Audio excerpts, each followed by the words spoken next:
Je m'appelle Émilie, j'ai 42 ans et je suis mariée à Laurent depuis maintenant plus de 15 ans. Nous avons une vie tranquille, stable, sans trop de surprises. Laurent est un homme doux, fiable, quelqu'un sur qui je peux toujours compter.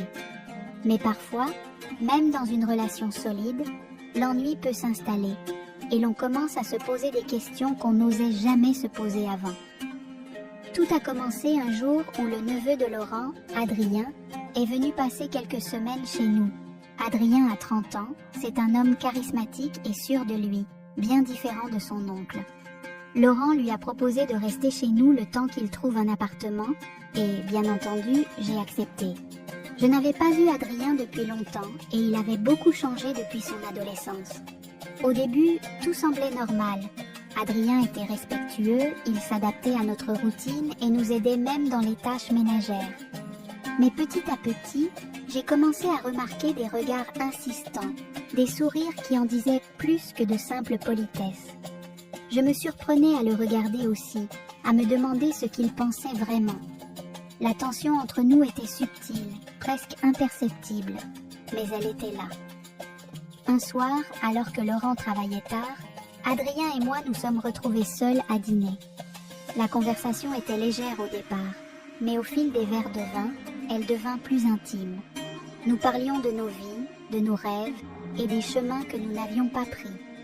Je sentais une proximité se créer entre nous, quelque chose que je n'avais pas ressenti depuis longtemps.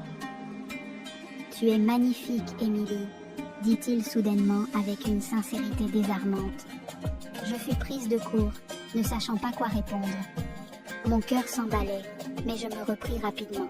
« Merci, Adrien », dis-je en essayant de paraître indifférente, mais je savais que ce compliment avait éveillé quelque chose en moi. Après ce dîner, il était devenu impossible d'ignorer l'attirance que je ressentais pour Adrien. Chaque fois que nous étions seuls, la tension dans l'air devenait palpable. Il y avait des moments où nos mains se frôlaient accidentellement et des regards échangés qui en disaient long. J'essayais de me convaincre que tout cela n'était qu'un jeu dangereux, une illusion, mais je savais que je commençais à me laisser happer par quelque chose de plus fort. Un après-midi, alors que Laurent était parti pour un rendez-vous professionnel, je me retrouvais encore une fois seule avec Adrien. Je décidai de prendre une douche pour me détendre, espérant que l'eau chaude m'aiderait à me calmer et à chasser ces pensées indésirables. Alors que je me tenais sous l'eau, perdue dans mes pensées, j'entendis une voix derrière la porte de la salle de bain. « Émilie ?» C'était Adrien. Mon cœur se serra. « Oui ?» répondis-je, hésitante. « Je voulais juste te dire que je pars bientôt, mais je voulais aussi m'excuser si jamais je t'ai mise mal à l'aise ces derniers jours. » Son ton était sincère, mais je savais que ce n'était pas une simple excuse. Il y avait quelque chose de non dit derrière ces mots. Je pris une grande inspiration avant de répondre. « Tu ne m'as pas mise mal à l'aise, Adrien. » Un silence suivit, puis j'entendis la porte s'ouvrir légèrement. Mon corps se tendit, mais je ne fis aucun mouvement pour l'arrêter. Il entra dans la salle de bain, ses yeux rencontrant les miens à travers la vapeur qui remplissait la pièce. Nous étions face à face, et malgré l'eau qui coulait encore, l'atmosphère était brûlante. « Je ne devrais pas être ici, » murmurai-je. « Je sais, » répondit-il doucement, « mais on le veut tous les deux. » Je ne pouvais plus lutter contre ce que je ressentais. La tentation avait pris le dessus. Ce moment dans la salle de bain a marqué un point de non-retour. Ce qui avait commencé comme un jeu de regards et de sourires cachés s'était transformé en quelque chose de bien plus concret et plus dangereux. Nous avions franchi cette ligne invisible qui séparait l'acceptable du prohibé. Pendant les jours qui suivirent, la tension entre Adrien et moi ne fit qu'augmenter. Chaque moment passé ensemble était imprégné d'une proximité interdite.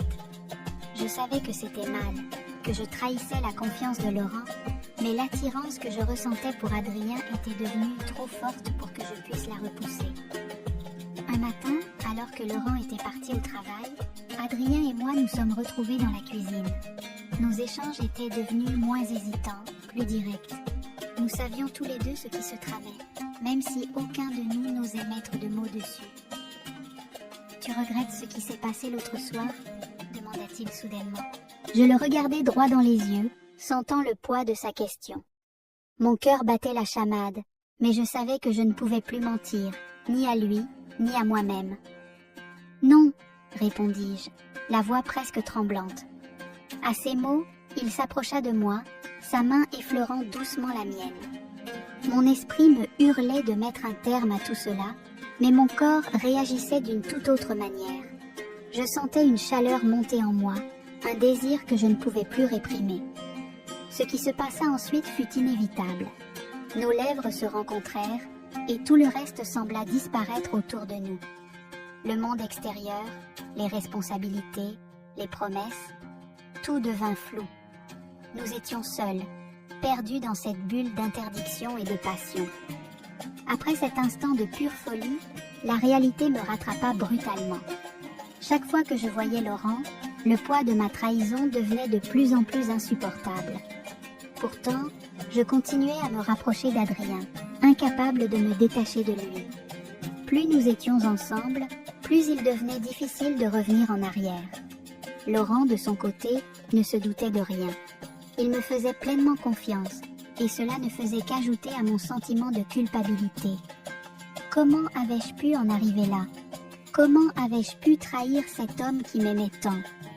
Mais chaque fois que je voyais Adrien, tout ce que je ressentais pour Laurent semblait s'effacer. Il y avait quelque chose chez Adrien qui me captivait, un feu que je n'avais jamais ressenti auparavant. C'était comme si j'avais redécouvert une partie de moi-même que j'avais oubliée au fil des années. Un soir, alors que Laurent était encore une fois absent, Adrien et moi nous sommes retrouvés seuls dans le salon. Nous savions tous les deux que cela ne pouvait pas durer, que nous jouions avec le feu. Pourtant, nous étions incapables d'arrêter. « Nous devons mettre un terme à tout ça, » dis-je, brisant enfin le silence. Il acquiesça, mais je pouvais voir dans ses yeux qu'il ne voulait pas non plus que cela s'arrête. « Je sais, » murmura-t-il, « mais c'est plus fort que nous. » Les semaines passèrent, et la situation devint de plus en plus insupportable. Laurent ne se doutait toujours de rien, mais je savais que je ne pourrais pas garder ce secret éternellement. Ma conscience me torturait chaque jour un peu plus. L'idée que tout pouvait éclater à tout moment m'empêchait de dormir. Un matin, alors que je me regardais dans le miroir de la salle de bain, je pris une décision. Il était temps de faire un choix. Soit je mettais fin à cette liaison avec Adrien, soit je devais affronter les conséquences de mes actes. Je savais que la première option était la seule qui puisse préserver mon mariage et la vie que Laurent et moi avions construite ensemble.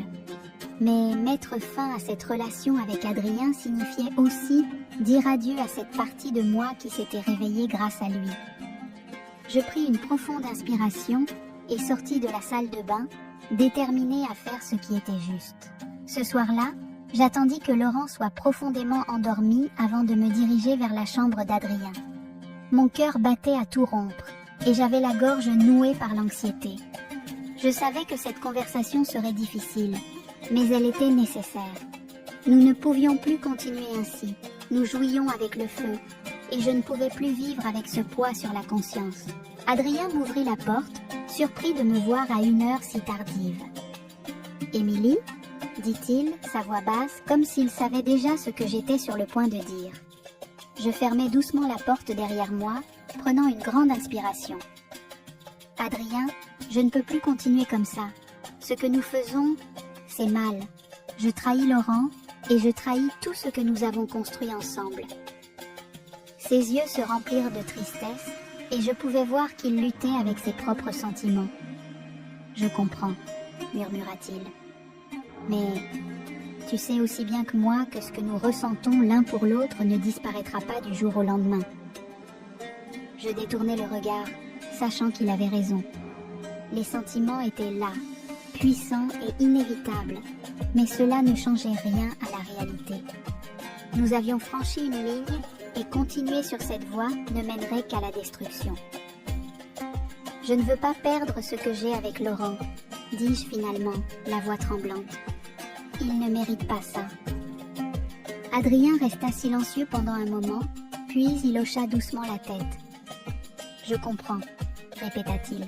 « Je ne veux pas te causer de malheur, Émilie. Je vais partir demain matin. » Ces mots, bien que prévisibles, me frappèrent comme un coup de poing.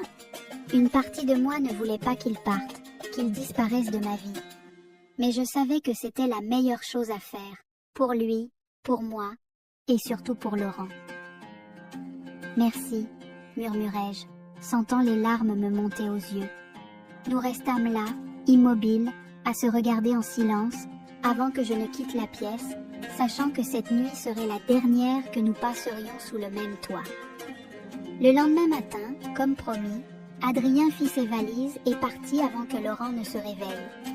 Il me laissa une courte note où il me remerciait pour les moments passés ensemble, mais où il affirmait également qu'il comprenait mon choix et qu'il respecterait ma décision. Je me sentis à la fois soulagée et dévastée. La maison paraissait étrangement vide sans lui, et je savais que la vie ne serait plus tout à fait la même. Mais j'avais pris la bonne décision. Je devais réapprendre à vivre sans cette tentation constante, et surtout, je devais me concentrer sur mon mariage. Laurent, de son côté, ne remarqua jamais vraiment l'absence d'Adrien. Il continua sa routine habituelle, sans se douter de ce qui s'était passé sous son propre toit. J'étais reconnaissante de cette ignorance, même si elle m'empêchait parfois de dormir. La culpabilité restait, comme une ombre persistante, mais je savais que le temps ferait son travail et que, peut-être, je pourrais un jour me pardonner.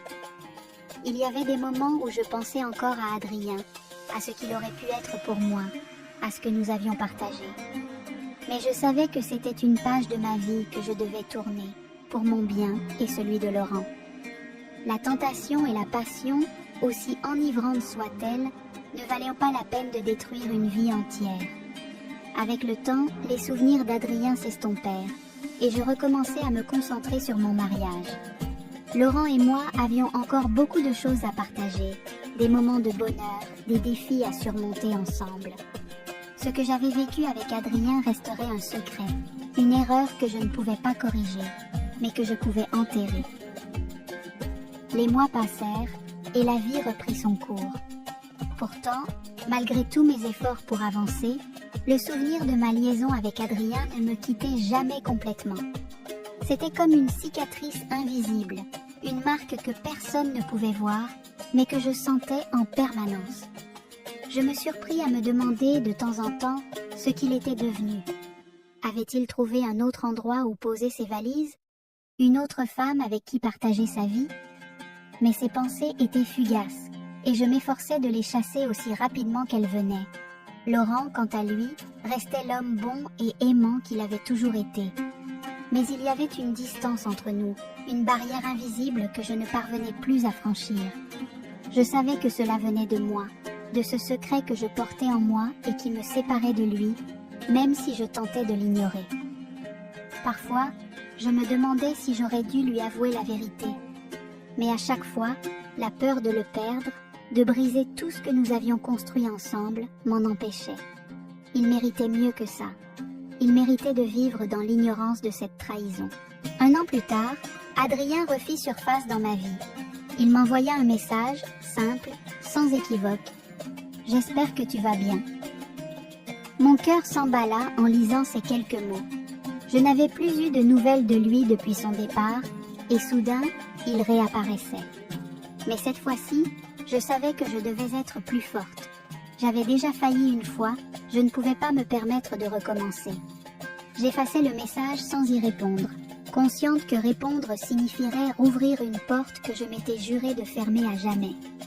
Avec le temps, je savais que cette cicatrice finirait par s'effacer complètement.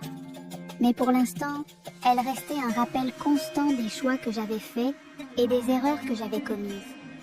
Tout ce que je pouvais faire, c'était avancer, reconstruire ce que j'avais failli détruire et espérer que la vie me donne une seconde chance. Le récit est terminé. Mais si vous souhaitez écouter d'autres histoires de secrets et de mensonges, cliquez sur l'une des vidéos que vous voyez à l'écran et n'oubliez pas de vous abonner à la chaîne pour de nouvelles histoires chaque jour.